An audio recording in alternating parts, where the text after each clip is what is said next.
Hello everyone. आज का जो हमारा टॉपिक है वो है एलिवेशन इन बॉइलिंग पॉइंट। ये हमारे पास एक नेक्स्ट कोलिगेटिव प्रॉपर्टी है। लास्ट टाइम हमने डिस्कस किया था relative lowering of vapour pressure, जो हमारे पास एक कोलिगेटिव प्रॉपर्टी थी। कोलिगेटिव प्रॉपर्टी हमारे पास क्या होती है? ऐसी प्रॉपर्टी होती है सॉल्यूशन की जो number of moles of solute के ऊपर डिपेंड करती है। जो नेचर के ऊपर सोल्यूट का नेचर कैसा है उसके ऊपर डिपेंड नहीं करेगी, नंबर ऑफ मोल्स के ऊपर डिपेंड करेगी। वो सोल्यूशन की प्रॉपर्टी को हम क्या बोलते हैं? कोलिगेटिव प्रॉपर्टी बोलते हैं। कोलिगेटिव प्रॉपर्टी हमने देखा था कि 4 टाइप्स की होती हैं। फर्स्ट जो है हमारे पास थी relative lowering of vapour pressure. Second जो है हमारे पास जो कोलिगेटिव प्रॉपर्टी है वो है elevation in boiling point. Elevation in boiling point, elevation का मतलब होता है इंक्रीज इन बॉइलिंग पॉइंट। तो हम इसको डिस्कस करेंगे कि ये कोलिगेटिव प्रॉपर्टी कैसे है। उससे पहले हम ये देखेंगे कि बॉइलिंग पॉइंट क्या होता है। अगर हम जनरली देखें तो बॉइलिंग पॉइंट को हम डिफाइन कर सकते हैं, एक ऐसा टेम्परेचर होता है, a temperature at which the liquid state of matter is converted into its gaseous state. एक ऐसा टेम्परेचर होता है जिसमें जो लिक्विड स्टेट होती है मैटर की वो हमारे पास कन्वर्ट हो जाती है किसमें? सॉलिड स्टेट में, सॉरी गैसी स्टेट में। एक ऐसा टेम्परेचर होता है जिसमें जो लिक्विड स्टेट होती है मैटर की वो किसमें चेंज हो जाती है? गैसी स्टेट में चेंज हो जाती है। उसी टेम्परेचर को हम क्या बोलेंगे? वो उसका क्या है? बॉइलिंग पॉइंट है। बॉइलिंग पॉइंट को हम एक और तरीके से भी एक्सप्लेन कर सकते हैं। किसी भी लिक्विड का बॉइलिंग पॉइंट हम बोलेंगे एक ऐसा टेम्परेचर जिसमें क्या होगा? जो वेपर प्रेशर होगा लिक्विड का वो एटमॉस्फेरिक प्रेशर के इक्वल हो जाएगा। एक ऐसा टेम्परेचर जिसमें जो लिक्विड का जो एटमॉस्फेरिक प्रेशर है, जो वेपर प्रेशर है वो एटमॉस्फेरिक प्रेशर के इक्वल हो जाएगा। ऐसे टेम्परेचर को हम क्या बोलेंगे? उस लिक्विड का क्या है? वो बॉइलिंग पॉइंट है। एटमॉस्फेरिक प्रेशर होता है 1 एटमॉस्फेयर। 1 एटमॉस्फेयर में जब क्या होगा? ऐसा टेम्परेचर जिसमें जो वेपर प्रेशर लिक्विड का 1 एटमॉस्फेयर के बराबर हो जाएगा, ऐसे टेम्परेचर को हम क्या बोलेंगे? क्या है? वो बॉइलिंग पॉइंट है। अब हमें पता चल गया कि बॉइलिंग पॉइंट क्या होता है। अब हम देखेंगे कि एलिवेशन इन बॉइलिंग पॉइंट क्या होता है। एलिवेशन इन बॉइलिंग पॉइंट, तो हमारे पास जो सोल्यूशन होता है वो सोल्यूट प्लस सॉल्वेंट से मिलकर बना होता है। जब हम सॉल्वेंट में ऐड करते हैं सोल्यूट तो हमारे पास क्या बन जाता है? सोल्यूशन। और सॉल्वेंट हमेशा क्या होता है? लार्जर क्वांटिटी में होता है और सोल्यूट हमेशा लेसर क्वांटिटी में होता है। अब अगर हम लेते हैं सॉल्वेंट, सिर्फ सॉल्वेंट लेंगे, जब प्योर सॉल्वेंट होगा, ये हम ले लिया प्योर सॉल्वेंट, तो रूम टेम्परेचर पे अब हमने इसको रखा हुआ है, तो क्या होगा? जब हम इसको एवेपोरेट होने देंगे तो क्या होगा? सॉल्वेंट के जो पार्टिकल्स होंगे, जो मॉलिक्यूल्स होंगे वो वेपर फेज में चेंज हो जाएंगे, गैसी स्टेट में चेंज हो जाएंगे, तो ये आ जाएगा। फिर ये क्या करेंगे? फोर्स एग्जर्ट करेंगे, प्रेशर एग्जर्ट करेंगे लिक्विड के सरफेस में, वही उसका क्या होगा? वेपर प्रेशर होगा। जो वेपर प्रेशर होता है वो प्योर सॉल्वेंट का हमेशा उसके सोल्यूशन से ज्यादा होता है, क्योंकि वेपर प्रेशर जो सॉल्वेंट का होगा वो सिर्फ सॉल्वेंट के पार्टिकल्स की वजह से होगा जो वोलेटाइल है, तो इसका वेपर प्रेशर क्या होगा? हमेशा ज्यादा होगा। अब हम इसको रिप्रेजेंट करते हैं थ्रू ग्राफिकली रिप्रेजेंट करते हैं।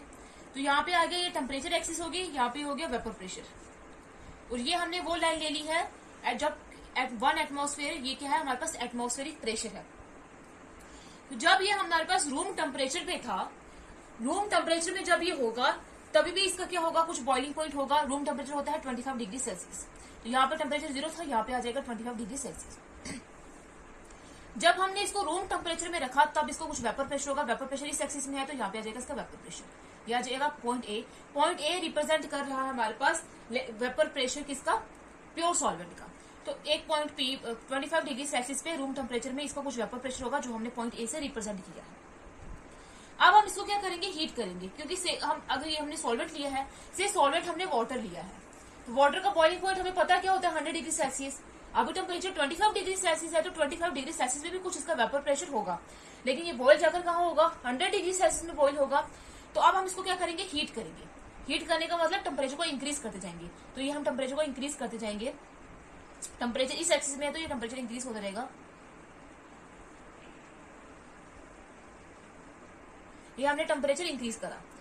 अब एक ऐसा पॉइंट आएगा जिसमें ये जो हमारे पास वेपर प्रेशर जो हमारे पास प्योर सॉल्वेंट का था उसने एटमॉस्फेरिक प्रेशर को क्रॉस कर दिया है। तो ये हमारे पास एटमॉस्फेरिक प्रेशर था 1 एटमॉस्फेयर, तो इसने यहाँ पे क्या कर दिया, क्रॉस कर दिया इसको। ये जो होगा इस पॉइंट को हम मानेंगे क्या है हमारे पास x। ये जो हमारे पास पॉइंट है वो हमने क्या लिया है x। ये जो x पॉइंट है वो रिप्रेजेंट कर रहा है जब इसने वेपर प्रेशर ने एटमॉस्फेरिक प्रेशर को क्रॉस किया है। तो ये जो पर्टिकुलर जो ये पॉइंट है इसके जो कॉरेस्पॉन्डिंग जो टेम्परेचर होगा इसको हम सपोज करते हैं TB नॉट है। TB नॉट है, नॉट का मतलब यहाँ पे क्या है, क्योंकि हमने प्योर सॉल्वेंट लिया तो प्योर को हम हमेशा नॉट से रिप्रेजेंट करते हैं। डेल्टा TB क्या होगा, boiling point of the pure solvent. और AB ये आगे कर्व। ये हमारे पास थी प्योर सॉल्वेंट की बात। अब अगर इसमें हमने क्या किया है, सॉल्वेंट में अब हमने सोल्यूट भी ऐड कर दिया है। सॉल्वेंट में हमने सोल्यूट भी ऐड कर दिया है, और सोल्यूट वो ऐड किया है जो नॉन वोलेटाइल है, जो वेपर्स नहीं बना पाएगा। ये हमने ऑलरेडी पढ़ा हुआ है कि जो वेपर प्रेशर प्योर सॉल्वेंट का होता है वो उसके सोल्यूशन से ज्यादा होता है, क्योंकि इसमें सोल्यूशन में अब सॉल्वेंट के साथ साथ क्या होगा, सोल्यूट भी होगा। और सोल्यूट वो जो नॉन वोलेटाइल होगा। पहले से सॉल्वेंट के जो मॉलिक्यूल्स थे वो वेपर फेज में चेंज हो रहे थे, इजिली वो वेपर फेज में चेंज हो रहे थे। अब सॉल्वेंट के साथ साथ यहाँ पे लिक्विड के सरफेस में क्या होगा, सोल्यूट के पार्टिकल्स भी होंगे, और वो सोल्यूट के पार्टिकल्स मॉलिक्यूल्स क्या होंगे हमारे पास नॉन वोलेटाइल है, वो वेपर फेज में चेंज नहीं हो पाए करेंगे। तो आप कुछ लेसर जो है सॉल्वेंट के साथ साथ सोल्यूट भी है, तो लेसर क्वांटिटी में जो सोल्यूट है, सोल्यूट के मॉलिक्यूल जो है वेपर फेज में चेंज होंगे और वही प्रेशर एग्जर्ट करेंगे। तो इसका मतलब जो वेपर प्रेशर सोल्यूशन का होगा वो क्या होगा, कम होगा। इसको भी हमने नॉर्मल टेम्परेचर में रखा हुआ है। सपोज करते हैं हम क्या करेंगे, इसका जो वेपर प्रेशर है वो क्या होगा, अब सॉल्वेंट से कम होगा प्योर सॉल्वेंट से, तो ये आ जाएगा सही यहाँ पे आ जाएगा। ये हमारे पास रिप्रेजेंट कर रहा है C पॉइंट, वेपर प्रेशर किसका, सोल्यूशन का। अब सोल्यूशन का वेपर प्रेशर सॉल्वेंट से कम है, तो अब हम क्या करेंगे, स्लोली स्लोली इसका भी टेम्परेचर क्या करते जाएंगे, इंक्रीज करते जाएंगे। तो ये हमारे पास टेम्परेचर इसका इंक्रीज करते जाएंगे सोल्यूशन का। इसका हमने टेम्परेचर इंक्रीज किया और एक ऐसा पॉइंट आएगा, इस पॉइंट को हम मानते हैं y। एक ऐसा पॉइंट आएगा जब क्या करेगा, इसका जो वेपर प्रेशर है सोल्यूशन का वो एटमॉस्फेरिक प्रेशर को क्या कर देगा, क्रॉस कर देगा।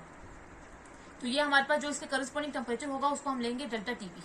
डेल्टा TB क्या रिप्रेजेंट कर रहा है, वेपर प्रेशर किसका, सोल्यूशन का। अब जो है, अब हम देख रहे हैं कि जो वेपर प्रेशर क्या है, जो boiling point, vapour pressure solvent का ज्यादा है और सोल्यूशन का कम है, लेकिन बॉइलिंग पॉइंट जो हमारे पास सॉल्वेंट का कम है और सोल्यूशन का जो है वो ज्यादा है। ये है हमारे पास किसका टेम्परेचर, जो बॉइलिंग पॉइंट किसका, प्योर सॉल्वेंट का, और ये हमारे पास बॉइलिंग पॉइंट सोल्यूशन का। तो हमारे पास क्या है, ये देखने को मिल रहा है कि जो बॉइलिंग पॉइंट है वो प्योर सॉल्वेंट का कम है एज कम्पेयर टू उसके सोल्यूशन के कंपैरिजन में जो बॉइलिंग पॉइंट है वो सॉल्वेंट का कम है। अब देखो सोल्यूट ऐड करने पे, जब हमने प्योर सॉल्वेंट को सोल्यूट हमने उसमें ऐड करा है तो उसका बॉइलिंग पॉइंट क्या हो रहा है, इंक्रीज हो रहा है। बॉइलिंग पॉइंट प्योर सॉल्वेंट के कंपैरिजन में सोल्यूशन का ज्यादा है। और क्यों ज्यादा है, जब हमने उसमें सोल्यूट ऐड किया है। सोल्यूट ऐड करने की वजह से इसका जो टेम्परेचर है, इसका जो बॉइलिंग पॉइंट है वो इंक्रीज हो गया है। इसी इंक्रीज इन बॉइलिंग पॉइंट को हम क्या बोलते हैं, जब हम नॉन वोलेटाइल सोल्यूट ऐड कर रहे हैं किसी भी सॉल्वेंट में, उसी को हम बोलते हैं एलिवेशन इन बॉइलिंग पॉइंट। उसी को हम क्या बोलेंगे, वो हमारे पास क्या है, एलिवेशन इन बॉइलिंग पॉइंट। जब हमने किसी सॉल्वेंट में सोल्यूट को ऐड करा है, किसी नॉन वोलेटाइल सोल्यूट को ऐड करा है, तो उसका बॉइलिंग पॉइंट इंक्रीज कर रहा है, उसी इंक्रीज को बोलेंगे हम क्या, एलिवेशन इन बॉइलिंग पॉइंट। तो ये हमारे पास जो गैप है, ये जो गैप है ये रिप्रेजेंट कर रहा है डेल्टा TB। डेल्टा TB हमारे पास क्या रिप्रेजेंट कर रहा है, elevation in boiling point, increase in boiling point. यहाँ पे जो A पॉइंट है, A पॉइंट क्या है हमारे पास, vapour pressure of pure solvent. जो B पॉइंट है वो vapour pressure of pure solvent है लेकिन गैसेस फॉर्म में। और पॉइंट जो X है वो रिप्रेजेंट कर रहा है बॉइलिंग पॉइंट किसका, जिसमें जो वेपर प्रेशर ने एटमॉस्फेरिक प्रेशर को क्रॉस किया है। और ये जो कर्व A भी है वो रिप्रेजेंट कर रही है हमारे पास vapour pressure of pure solvent.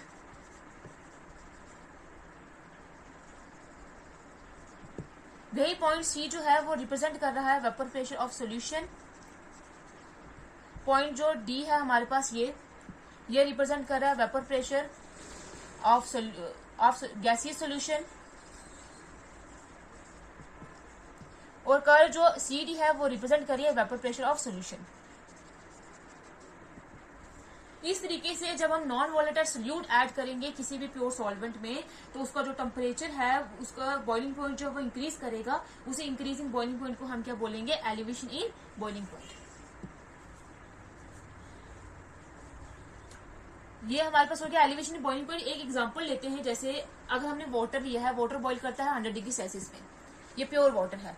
जब हम इसमें इसे वाटर की सोल्यूशन बनाएंगे, इसे शुगर ऐड करेंगे, ग्लूकोज ऐड करेंगे, तो उसका जो बॉइलिंग पॉइंट है वो क्या हो जाएगा, अब इंक्रीज हो जाएगा, क्योंकि अब उसमें हमने सोल्यूट ऐड कर दिया है। वो सोल्यूट जो है वो नॉन वोलेटाइल है, ग्लूकोज हो गया, शुगर हो गया, वो सारे नॉन वोलेटाइल सोल्यूट होते हैं।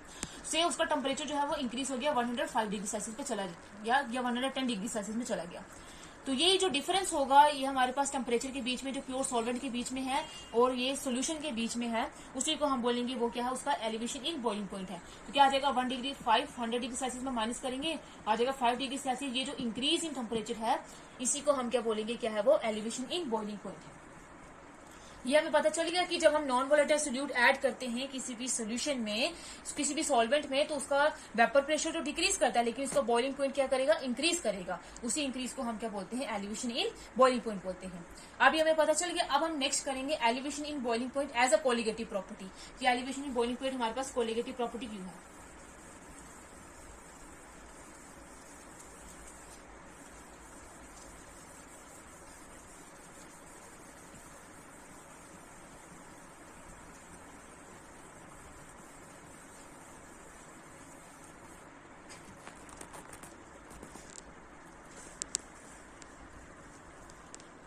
अभी हमने देखा था कि जो डेल्टा टी बी है, इस गैप को, ये जो हमारे पास गैप था उसके बीच में, टीबी नॉट के बीच में और टीबी के बीच में, इसको हमने डेल्टा टीबी माना था, और वो डेल्टा टीबी क्या था, एलिवेशन इन बॉइलिंग पॉइंट। अब ये किसके बराबर होती है एलिवेशन इन बॉइलिंग पॉइंट, वो हमारे पास होती है delta TB minus delta TB not. किसके डिफरेंस के बराबर होती है, अभी हमने देखा था। जो हमारे पास बॉइलिंग पॉइंट है किसका, सोल्यूशन का, माइनस बॉइलिंग पॉइंट किसका है, सॉल्वेंट का, क्योंकि सॉल्वेंट का बॉइलिंग पॉइंट हमेशा सोल्यूशन से क्या होगा, कम होगा। ये हमारे पास हो गया क्या, elevation in boiling point. Delta TB क्या है हमारे पास, boiling point of the solution, delta TB not है boiling point of the pure solvent. अब हमने इसको प्रूव करना है कि ये कोलिगेटिव प्रॉपर्टी कैसी है। तो अभी हमने देखा कि हमारे पास जो वेपर बॉइलिंग पॉइंट था, वो किसकी वजह से इंक्रीज हो रहा था, जब हम सोल्यूट ऐड कर रहे थे किसमें, सॉल्वेंट में।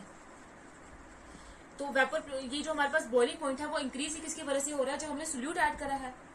इसका मतलब जो हमारे पास बॉइलिंग पॉइंट है, ये जो चेंज हुआ है बॉइलिंग पॉइंट, ये जो इंक्रीज हुआ है डेल्टा टीबी, वो डायरेक्टली किसके ऊपर डिपेंड करेगा, सोल्यूट की कंसंट्रेशन के ऊपर डिपेंड करेगा। ब्रैकेट हमेशा बताती है किसी भी चीज की कंसंट्रेशन, मतलब कि जो हमारे पास डेल्टा टीबी है, वो हमारे पास किसके ऊपर डिपेंड करेगा, कितना सोल्यूट की क्वांटिटी हमने डाली है उसके अंदर, तो वो उसके ऊपर डिपेंड करेगा। तो डेल्टा टीबी आ जाएगा डायरेक्टली प्रोपोर्शनल टू सोल्यूट की कंसंट्रेशन। अब हमने कोई कंसंट्रेशन टर्म जो है, हमने डिफरेंट कंसंट्रेशन टर्म्स पढ़ी हैं, तो यहाँ पे हमने लिया है जो डेल्टा टीबी है, वो डायरेक्टली प्रोपोर्शनल हो जाएगा मोलैरिटी के। मोलैरिटी भी हमारे पास एक कंसंट्रेशन टर्म है, किसी भी सोल्यूशन की कंसंट्रेशन को हम मोलैरिटी के टर्म्स में भी एक्सप्रेस कर सकते हैं। तो यहाँ पे हमने मोलैरिटी ली है, तो डेल्टा टीबी डायरेक्टली प्रोपोर्शनल हो जाएगा किसके, मोलैरिटी के। मोलैरिटी हमारे पास एक टेम्परेचर इंडिपेंडेंट कंसंट्रेशन टर्म होती है, जो टेम्परेचर के ऊपर डिपेंड नहीं करती है। तो हमने ले लिया। अब जो ये m है, ये हमारे पास क्या है, मोलैरिटी, तो ये प्रोपोर्शनलिटी का साइन है कि डायरेक्टली प्रोपोर्शनल है किसके, मोलैरिटी के। जब हम प्रोपोर्शनलिटी के साइन को हटाएंगे तो हमारे पास कांस्टेंट आ जाएगा, तो ये हमारे पास कांस्टेंट आ गया kb, तो ये आ गया इंटू में m। ये हमारे पास होगी इक्वेशन फर्स्ट। m जो है वो हमारे पास क्या है, मोलैरिटी है। kb हमारे पास एक कांस्टेंट है, इस कांस्टेंट को हम बोलते हैं मोलर एलिवेशन कांस्टेंट, और ये डिफरेंट होता है डिफरेंट के लिए, डिफरेंट सोल्यूशन के लिए डिफरेंट होता है। मोलर एलिवेशन कांस्टेंट, या फिर इसको बोलेंगे मोलर बॉइलिंग पॉइंट कांस्टेंट। ये हो गया हमारे पास kb। अब अगर सपोज करते हैं हमारे पास मोलैरिटी जो है वो 1 है, मोलैरिटी जो है अगर हमारे पास 1 के बराबर होगी, तो डेल्टा टीबी के बराबर हो जाएगा, फिर kb के बराबर हो जाएगा, क्योंकि 1 को अगर kb से करेंगे तो दोबारा से kb आएगा, तो हमारे पास डेल्टा टीबी किसके बराबर हो जाएगा, kb के बराबर हो जाएगा। अब यहाँ से हम kb को मोलर एलिवेशन कांस्टेंट को डिफाइन कर सकते हैं। क्या डिफाइन करेंगे कि मोलर एलिवेशन कांस्टेंट हमारे पास क्या होता है, increase in change in elevation in boiling point होता है। किसके लिए, जब हमने मोलैरिटी क्या ली है, 1 ली है, तो हमारे पास क्या होगा, kb जो होगा, चेंज जो हमारे पास मोलर एलिवेशन कांस्टेंट है, वो किसके इक्वल होगा, किसके बराबर होगा, वो एलिवेशन इन बॉइलिंग पॉइंट के बराबर होगा, लेकिन कब होगा, जब हमने मोलैरिटी जो है 1 के इक्वल ली है। मोलैरिटी जो है वो 1 के इक्वल है, मतलब हमने 1 मोलर सोल्यूशन लिया है। जब हमने 1 मोलर सोल्यूशन लेंगे तब जो मोलर एलिवेशन कांस्टेंट है वो क्या होगा, हमारे पास एलिवेशन इन बॉइलिंग पॉइंट होगा। जब हमने क्या ली है, कंसंट्रेशन क्या ली है, 1 मोलर सोल्यूशन ली है। और 1 मोलर सोल्यूशन हमारे पास क्या होती है, जब हम 1 ग्राम सोल्यूट को डिसॉल्व करते हैं 1 kg सॉल्वेंट में, तब हमारे पास जो सोल्यूशन बनती है उसको हम क्या बोलते हैं, मोलर सोल्यूशन। और मोलैरिटी होती किसके बराबर है, number of moles of solute in grams dissolve in 1 kg of the solvent, ये होती है। अगर हमने ग्राम्स में लेनी है तो क्या आ जाएगा, number of moles of solute dissolve in solvent, वो भी ग्राम्स में, इनटू में क्या आ जाएगा 1000, क्योंकि 1 kg में कितने ग्राम्स होते हैं, 1000, ये हो जाएगा। अब हमने बोला है कि molar elevation constant elevation boiling point होगा जब हमारे पास मोलैरिटी क्या होगी, 1 के इक्वल होगी, मतलब हमने सोल्यूशन क्या लिया होगा, 1 मोलर सोल्यूशन लिया होगा। 1 ग्राम ऑफ सोल्यूट जब डिसॉल्व होते हैं तो उसको हम क्या बोलते हैं, वो हमारे पास क्या होती है, अगर हमारे पास 1 kg सॉल्वेंट है तो 1 kg सॉल्वेंट डिसॉल्व होंगे तब हमारे पास वो मोलर सोल्यूशन होगी। अगर हमने ग्राम्स लिया है तो 1000 ग्राम ऑफ सॉल्वेंट में जब डिसॉल्व होंगे तो हमारे पास क्या होगा, मोलर सोल्यूशन होगा। तो तब हमारे पास जो हमारे मोलर एलिवेशन कांस्टेंट है वो किसके बराबर हो जाएगा, एलिवेशन इन बॉइलिंग पॉइंट के बराबर हो जाएगा। अब यहाँ से हम देखो कि हमें पता चल रहा है कि जो डेल्टा टी भी है वो डायरेक्टली प्रोपोर्शनल है मोलैरिटी के बराबर है। तो मोलैरिटी किसके बराबर होती है, number of moles of solute upon जो हमने सॉल्वेंट में डिसॉल्व किया होता है, केजी में लेंगे, ग्राम्स में लेंगे, जो भी लेंगे। लेकिन ये डायरेक्टली तो किसके ऊपर डिपेंड कर रही है, number of moles of solute के ऊपर डिपेंड कर रही है। तो ये डेल्टा टी भी जो है वो डायरेक्टली मोलैरिटी के ऊपर डिपेंड कर रही है, वो किसके ऊपर डिपेंड कर रही है, number of moles of solute के ऊपर डिपेंड कर रही है। तो इसका मतलब ये हमारे पास क्या होगा, एलिवेशन इन बॉइलिंग पॉइंट क्या होगा, एक कोलिगेटिव प्रॉपर्टी होगी, क्योंकि ये किसके ऊपर डिपेंड कर रही है, मोलैरिटी के ऊपर डिपेंड कर रही है, जो इन टर्न किसके ऊपर डिपेंड कर रही है, number of moles of solute के ऊपर डिपेंड कर रही है। तो यहाँ से हमने देख लिया कि हमारे पास जो एलिवेशन इन बॉइलिंग पॉइंट होती है वो हमारे पास क्या होती है, एक कोलिगेटिव प्रॉपर्टी होती है।